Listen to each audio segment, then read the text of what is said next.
And we're coming to you live from Johannesburg in South Africa.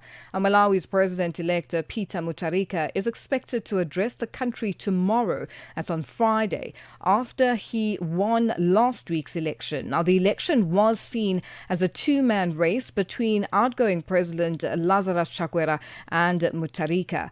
Mutharika secured more than 56% of the vote compared to Chakwera's 33%. And to discuss this further, we are joined on the line by Malawian political analyst Undule Mwakasungula. Undule, good afternoon, and thank you for joining us on Africa Update.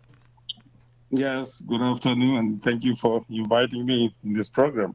Now, Undule, let's start by looking at the percentages from each leader. Is this a surprising victory for Mutharika at 56%? And why do you think he managed to garner the vote? Yeah, that's very, very interesting. But let me say, yes, it's a surprising victory in some ways because Mutharika managed to make a serious inroads in Chakwera's strongholds, which is the central region, which traditionally has been very hard for him to penetrate. But at the same time, it is not entirely surprising because Malawians have been very frustrated with the economy, the rising of cost of living, the slow pace of reforms. And these frustrations really played a huge role in the outcome of the percentage. Now, this election was the fourth showdown between the two. Are we expected to see any further showdowns between the two? Also, just looking at the age difference. I don't think we'll see another direct showdown between Chakwera and Mutharika.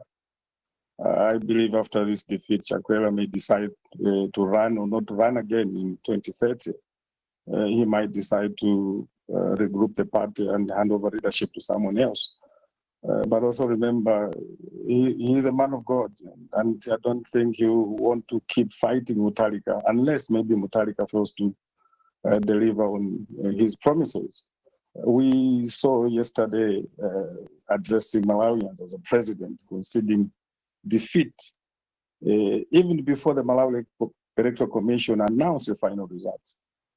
This, I think, he showed to me that he's a man of peace and he doesn't want confrontation. But what I see that the real showdown is likely to be between Mutharika himself and the people of Malawi. If Mutharika fails to meet the expectation of Malawians, especially on the promises he made. And I was just going to come to that because now it's all about what is his plan of action. Is he going to hit the ground running, or is it going to be a process of, sort of rebuilding and regrouping and then coming up with a strategy? What does Mutharika need to do? First point of action. I think Malawians wants to see quicker change, actually reforms moving forward.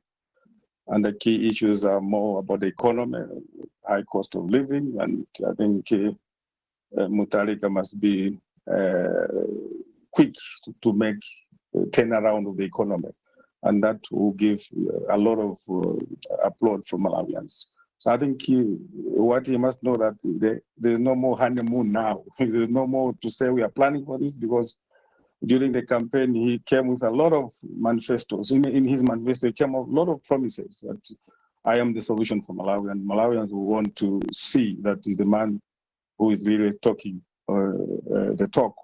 He's going to act on his promises. Now, let's look at the voter turnout. There was, I think it was put at about 64% of people who voted, with also a percentage that did not go to the polls to cast their ballots. Now, some have said that the voter turnout and the result is less about Mutharika, but more a protest against Chakwera. What are your views on this? Yes, I totally agree with the views, because Mutharika honestly benefited or cashed from the protest votes.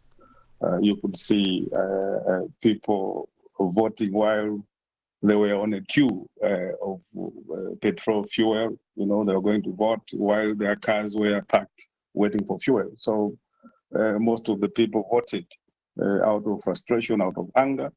Even in Central Region, as I indicated, that even Mutharika got the votes from the Central Region, which is Chakwera's strongest. And this is a very notable development and shift to Malawi, because it shows that regional and ethnic voting patterns are starting to break down in Malawi. Malawians are showing that they want solution, not tribal or politics. So this is very interesting for Malawi currently. And now, who do you think is going to be the vice president coming from Mutharika's camp? And how do you think he's going to make up his cabinet? I think that's very, very interesting. And that's one of the key interests for Malawian to see his first cabinet. What are the faces in his first cabinet? And that will inform Malawian that he's serious, and he would want really to deliver on his promises. And in terms of the vice president, I think it's vice president that we have a lady, a woman who was the former Malawi Electoral Commission chairperson, Judge Jane Ansah. And there's a lot of expectation from Malawians, actually.